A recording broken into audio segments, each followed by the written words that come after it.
Upper intermediate to advanced level English students are expected to engage with academically challenging subjects such as philosophy and economics. Today we're looking at a common philosophical topic, ethics.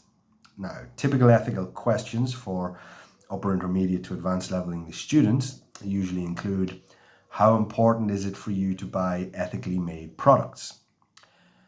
Are there circumstances where lying is permissible? What are your personal values? Do you always act morally?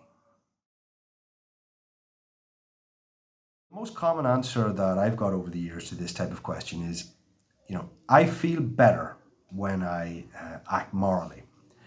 Now, when I follow up that answer with a question like, well, why do you think that is? This is where many students stumble. Because basically many of them haven't really thought about it beyond that answer. Now, there could be, many reasons why students feel this way, but in today's video, I want to offer one possible explanation. Now, I have to make an important point here that neither of the two positions that I'm going to argue here actually represent my own personal views. Rather, I'm just presenting them in a way to get you to think a little bit like a philosopher, or to have an understanding of the types of arguments that philosophers use to answer challenging questions, or to deal with challenging questions. Well, according to some philosophers, going back centuries or thousands of years, the majority view is that it doesn't make sense to live a moral life. Rather, it makes sense to seem to live a moral life. Now, what do I mean by this? According to this view, the only reason to act morally is out of fear of the consequences for acting immorally, which is to say, if you are caught stealing, you risk going to jail. Nobody will trust you. Your reputation will collapse, basically. But if you seem to be moral, for example, if you return a wallet that you found, a wallet that's full of cash, it will bring benefits. You might, for example, receive public praise, maybe even a financial reward of some kind. You'll certainly be trusted. And definitely you will avoid going to jail. So does this mean that you should act immorally if you think you won't get caught? Well, basically, yes. If you find yourself in a position where you have to make a decision, whether to be moral or not, the logical or rational thing to do would be to calculate which option is more profitable for you in that moment. So if the results of acting morally don't include any of the benefits other than it was the quote, right thing to do, then in reality acting morally makes no sense, especially if acting immorally is more profitable. So in other words, there is value in the appearance of being moral, but not morality itself. Now, this is undoubtedly a deeply pessimistic or even cynical view of human nature. But before we go any further, it might be a good idea now to pause the video and ask yourself to what extent you actually agree with this position or disagree with it. Do you think that this is an accurate representation of what the majority view of morality actually is? And if not, how might you refute it? What might your initial arguments be to refute this position? Could it be true that seeming to be moral rather than actually being moral is or makes more sense?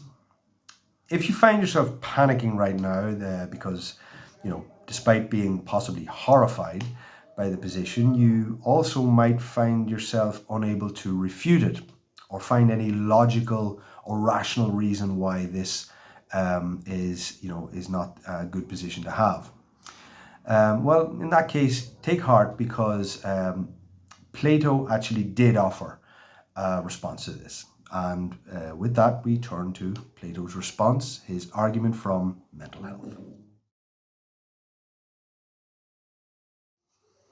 So, does it make sense to live a moral life? Well, according to Plato, yes, it does. It does make sense. This is because, for Plato, the human mind is basically made up of three distinct parts. You have the rational part, which is concerned for our overall well-being. There is the passionate part, which is concerned with our passions, or our ambitions, which is the drive to be the best at something. And then there is the desirous part, which is concerned with our inner desires. The desirous part, in this view, has absolutely no regard for our overall well-being. It's the part that seeks pleasure. It's the part that wants to eat junk food, the part that wants to party all night and sleep all day. It's the part that wants to play video games and not study. It's the part that wants to steal. It's the part that wants to break promises when it's convenient. So for Plato, a well-organized or harmonious mind is hierarchically structured. That is to say, with the rational part being in overall charge. Because the rational part understands the importance of prioritizing our overall well-being to live a flourishing life. So therefore, it understands the importance of studying, the importance of self-discipline. It understands the importance of our passions or our ambitions, but it also understands that being too passionate or too ambitious can be counterproductive. And it certainly understands the danger of allowing the desirous part to take control. On the other hand, a badly organized or disharmonious mind is one where the desirous part is overruling the rational part.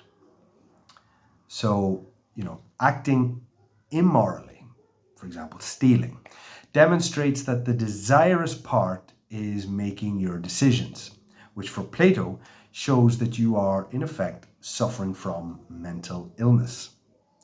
Therefore, just as acting immorally demonstrates mental disharmony, this makes it a type of ill health. And just as physical health often leads to unhappiness, so too does mental health. In this view, happiness can only be achieved through living a moral life.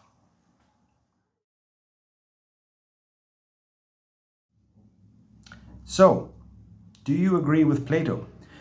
Or do you think that Plato has offered a possible explanation as to why people feel better when they act morally?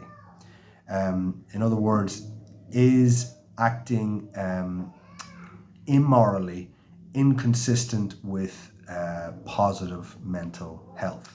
Of course, any philosophical position can be argued with, and that's why I'm interested to read what you think in the comments below. Please, if you like this video, subscribe, click the like button, and I look forward to seeing you guys soon.